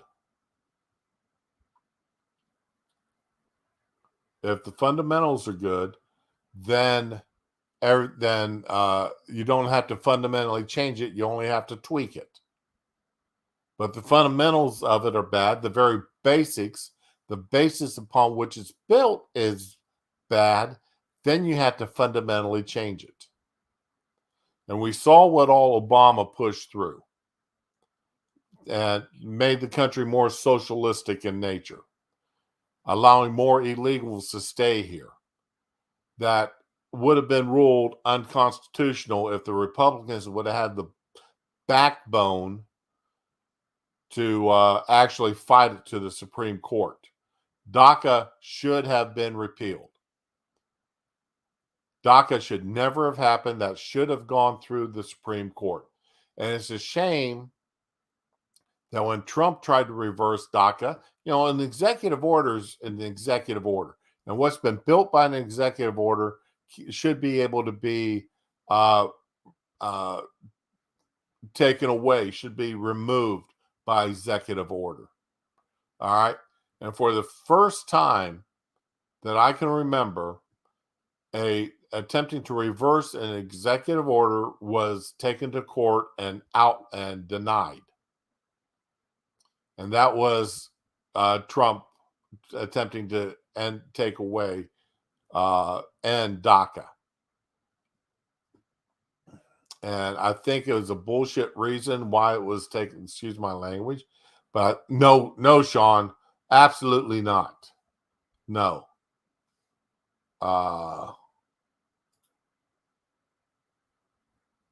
That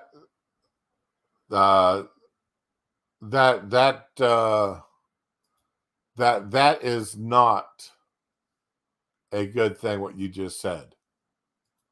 Okay? That is not a good thing what you just said, Sean.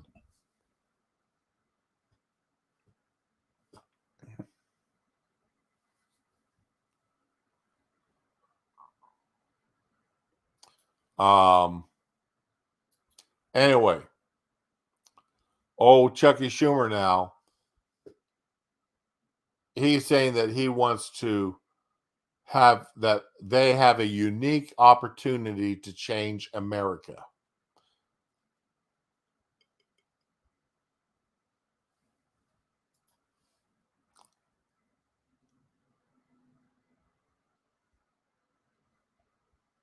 Oh, hey, Mr. Scott, how you doing?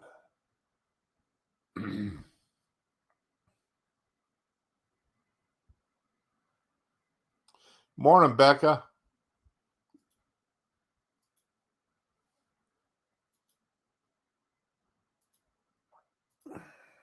Anyway, CARE can't wait. This is them pushing for more paid leave for parents.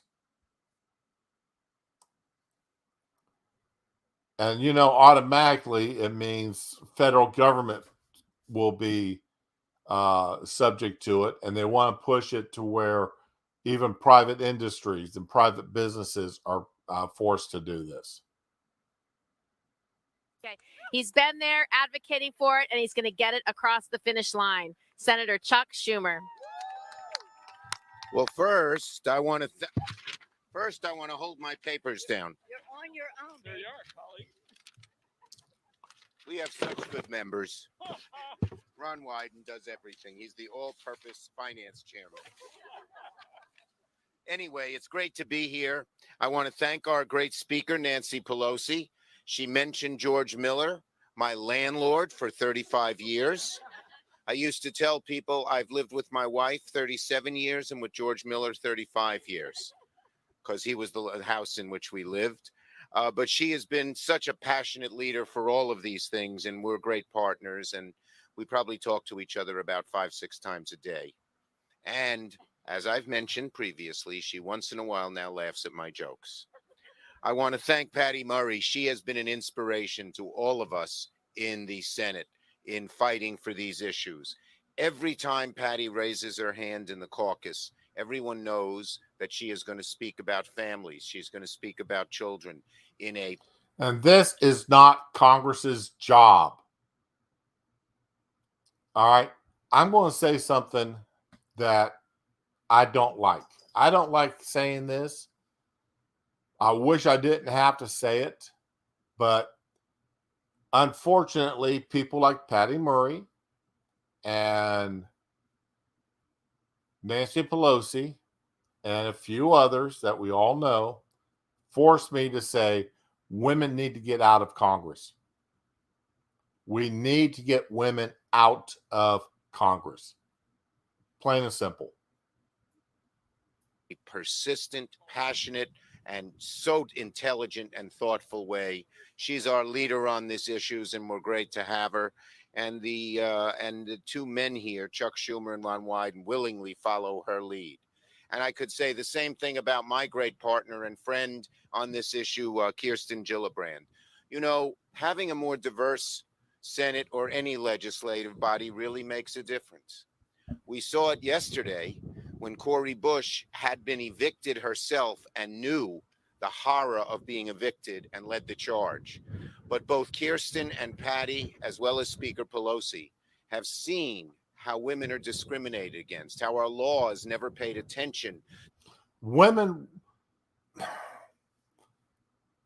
I would love to know what law discriminates against women.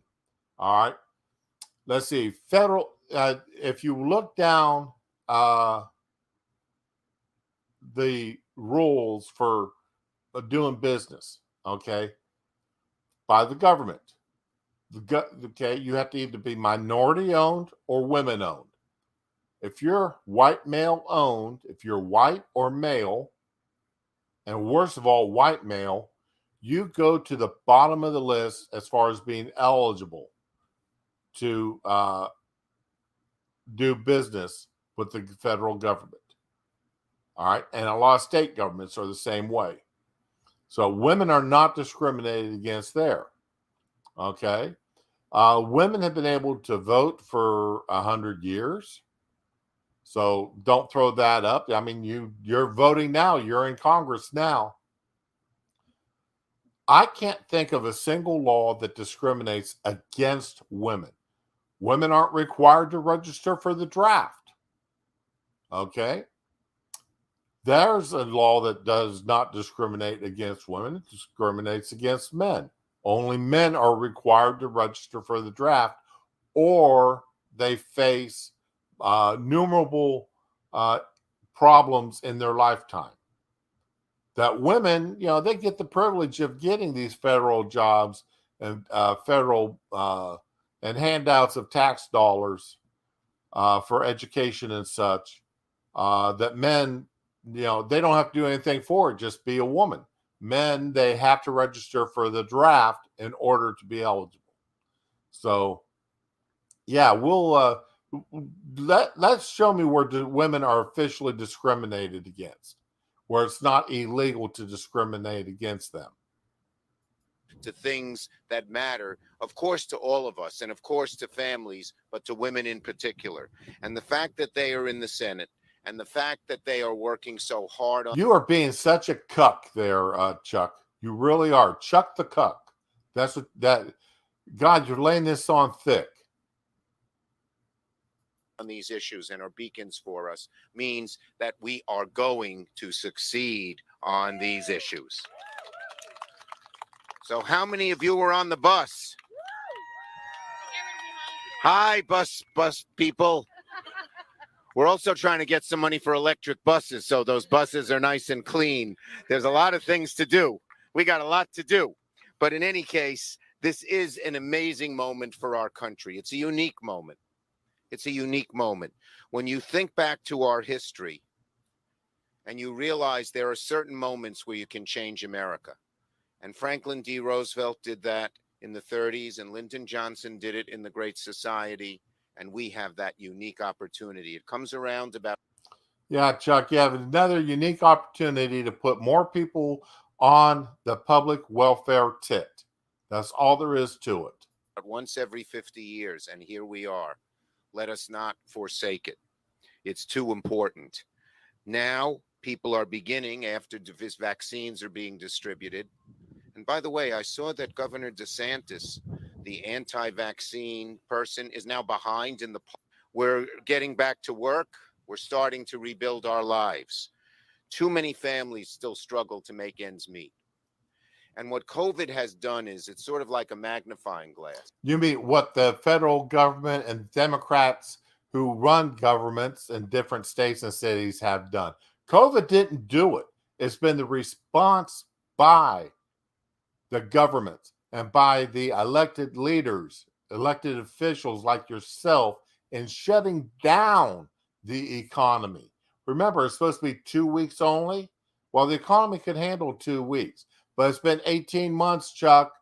It's well past time to get everybody back to work. No more restrictions. I like to say about Dr. King, one of the greatest men America ever had, Dr. Martin Luther King, that with his broad shoulders, he held up a giant mirror. And then with his intelligence, his eloquence, and his faith, he forced America to look into that mirror, and they didn't like what they saw. And Democrats didn't like what they saw. The Democrats, they saw what you guys have been doing. It wasn't the Republicans, Chuck. It was the Democratic Party that he held that mirror up to. Because remember what Martin Luther King said. The most evil person on the planet is the liberal Democrat. And that began the long road, which we're still trotting, of racial equality, towards racial equality. And once again, Chuck, point out one law that discriminates against anybody except a white man. Point out one law that discriminates against anybody based on their race that isn't white. Okay? I want you to point out a law. I want you to point out a policy that discriminates against anybody except a white person. Well, COVID in a different way did the same thing. It exhibited all the problems in our society. It exacerbated the problems of lack of child care. It exacerbated... Wait a minute. How did it exacerbate the lack of child care when nobody was allowed to go to work, so people were at home with their children? Huh? Tell me, Chuck. There was no lack of child care. You were home with your child. Showed the problems of lack of sick leave and family leave. It showed how families in modern America are struggling. The old days, when there was, when I was a kid, my father was an exterminator. My mother was what's called a housewife. She stayed home. And thanks to you and your party and the federal government, things have gotten so expensive that a single income no longer is capable of running a household. And when the car broke down, when they didn't have money, when someone got sick, when someone had to travel, when someone was having a child or had a parent who was very sick, there was at least one parent always there. Do you know what percentage of families are like that now? Yeah, and brag about it. Brag how many people you forced to put to work with your policies. Brag about it, Chuckles. About 16% of all families are two-parent families with only one parent working. The rest are either single parents or both parents working, because you can't survive unless both parents work if you're a two-adult family. And so we need these changes. COVID showed we needed these changes. We needed them before COVID. The only thing COVID showed was how power hungry the Democrats are. How power hungry you are, how you want to be the dictators, how you want to be authoritarians, that you want to control every aspect of people's lives. Look at what de Blasio is doing in New York City. You can't go to a play unless you show you've been vaccinated. You can't go to a store unless you show you've been vaccinated. You can't get on the bus or the subway unless you show you've been vaccinated. Okay, Chuck, come on. It's not the Republicans that are responsible for this mess. It's you, and that's what COVID has shown us. Exactly how authoritarian and what fascist you Democrats really are. But COVID highlighted these changes. And that's why what President Biden has done with his Build Back Better and the families part of Build Back Better is so, so vital.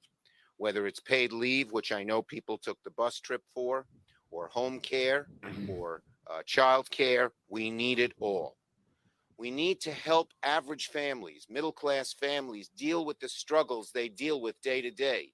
We need to help those who are trying to struggle to get to the middle class, make it easier. Make it easier. Quit stealing all of our money through taxes. Let us keep our own money. Quit supporting all the countries in South America. Quit bringing in illegals. Quit giving out so much welfare. Let people get back to work. Make people go back to work. Let us keep our money in our pockets, and we don't need you to be doing it for us because we can do it for ourselves, which is what scares the hell out of you. You don't like it when people can do for themselves because then they don't need you.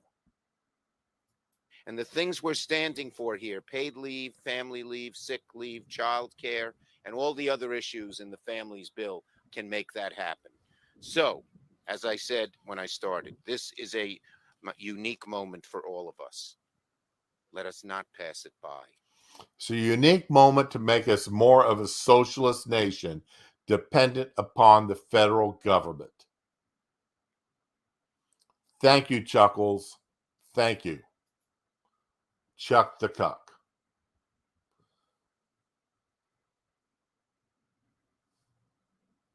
Okay, now I'm irritated as hell. You know, we've got them bragging about kicking out or deporting 50% of the massive 700% increase in illegals crossing the border. And they're bragging, oh, we're doing a great job. We're deporting 50% of them. No, you should be deporting 100% of them. The 100% of them shouldn't be making it across the border. And if you'd kept the wall going up, that problem would be well on its way to being resolved. But no, it hurt your feelings that you're afraid of hurting somebody's feelings. You're more concerned about what's going on in other countries than what's going on in this country. You feel ashamed that you're an American because we have so much here. Well, that's why people are trying to get here, because we are a rich nation. And that's nothing to be ashamed about. But we're not going to remain a rich nation if you keep giving our wealth away. You're going to turn us into the countries that these people are coming from. What don't you understand about that, Chuckles?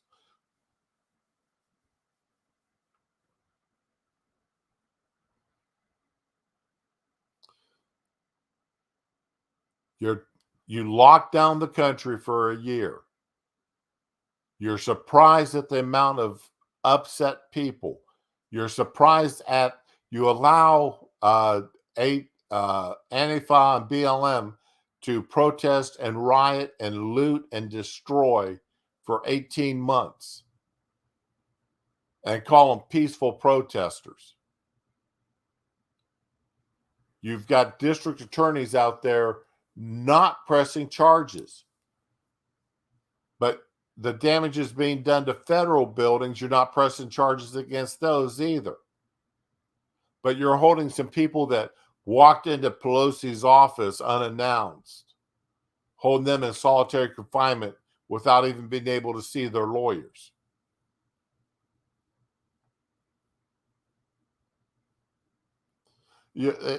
Maintaining power, that is what the Democrats are about. Power. And power is corrupting. We know power is corrupting. We've known that for decades. Power corrupts, absolutely. Power absolutely corrupts.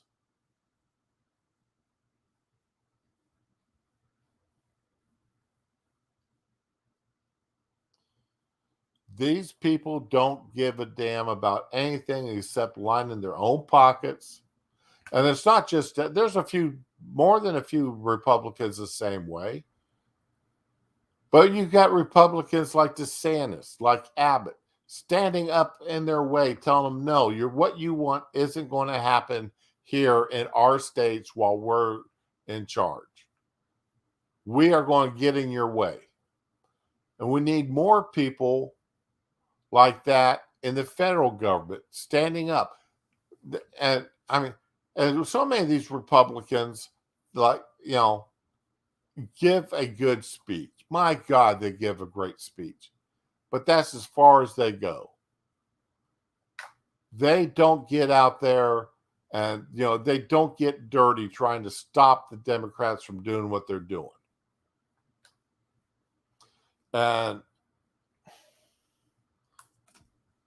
sometimes, when you're in a battle, and right now we are in a battle for America's soul.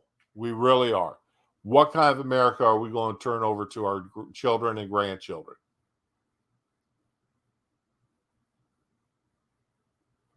Are we going to turn over what the Democrats want?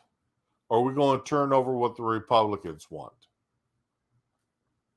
Are we going to turn over the country that we had, where freedom of speech, the right to carry a firearm, where voting was secure? Is that what we're going to turn over to our children and grandchildren? Or are we going to turn over an America that is solely dependent upon the government and taxpayers for their support? And that's what the Democrats want. Are we going to turn over an America where if you're a white male, you are a fifth-class citizen? Not even second class, you're fifth class.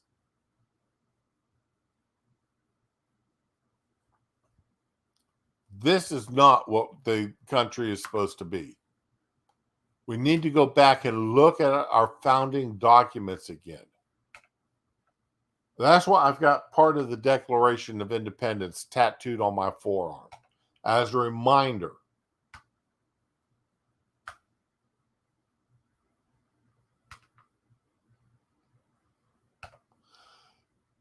Becca, that's what I'm saying. Yeah, these people need to be reminded that they are our employees. They're not entitled to that office they sat in.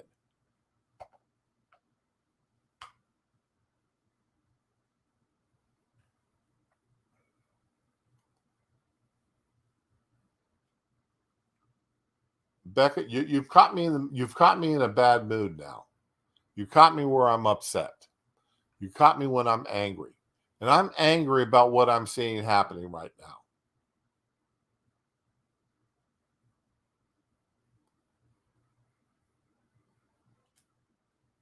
This, and every now and again I see something good happening that gives me a little bit of faith and hope. Something like the AUMF, 20 years out of date, 20 and 25 years old, being removed to so that the presidents can no longer use that the war against Saddam Hussein as a reason to send our guys overseas.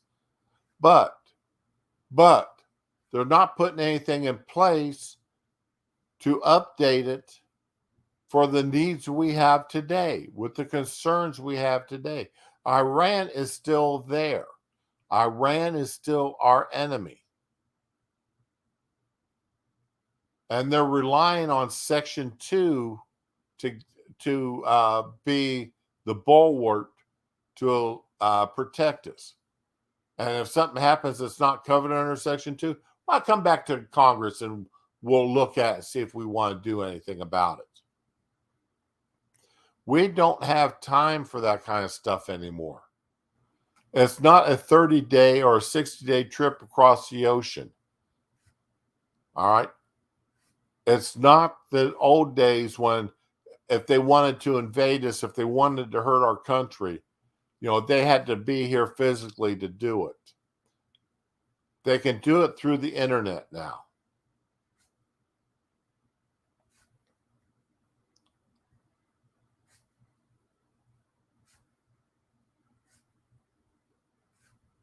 But you're right. Anger, And let anger become your steel. Don't let anger become make you into wood. Make you into hardened steel. Don't be the wood that fires anger. Be the steel that the anger turns you into. Good point. Good point.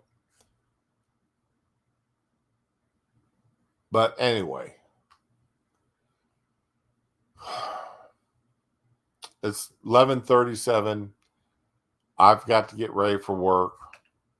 I didn't get anything done before this morning, before logging on, because my lovely wife was home, and well, I'd rather talk to her than get on the computer sometimes.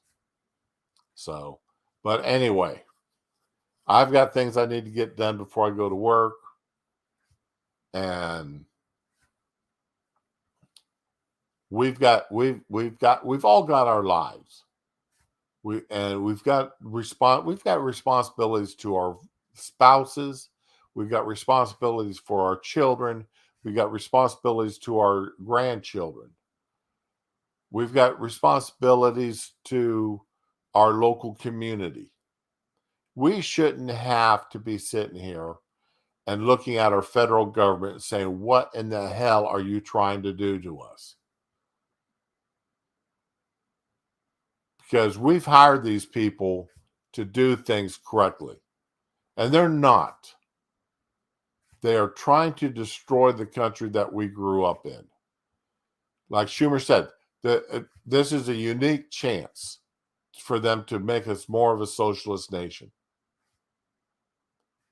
And they're bragging about it.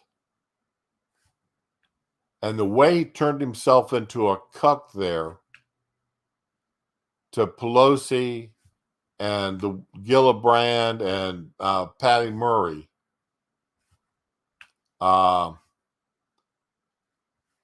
where's your backbone, Chuck? Where's your backbone, and where you can sit there and say, no, this is not our job. This is not part of our responsibilities. We have more things that we need to be concerned about than demanding that private employers pay people to be off work for 2 months after they give birth to a child.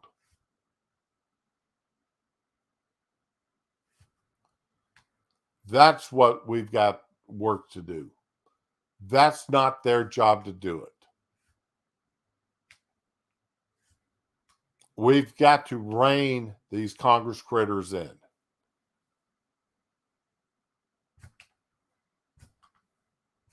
And I think I'm going to end it here, because if I keep on this soapbox, I won't stay on this soapbox for too long, and I'll be rushed to get things done before I leave for work here in a couple hours. So anyway, y'all please have a good day. Try to stay out of trouble. Yeah, Neil, I know that. I grew up with that. It was that way here when I first moved here in '84. So anyway, yes, there is always a point. There is always a point, Neil. There's always that point there.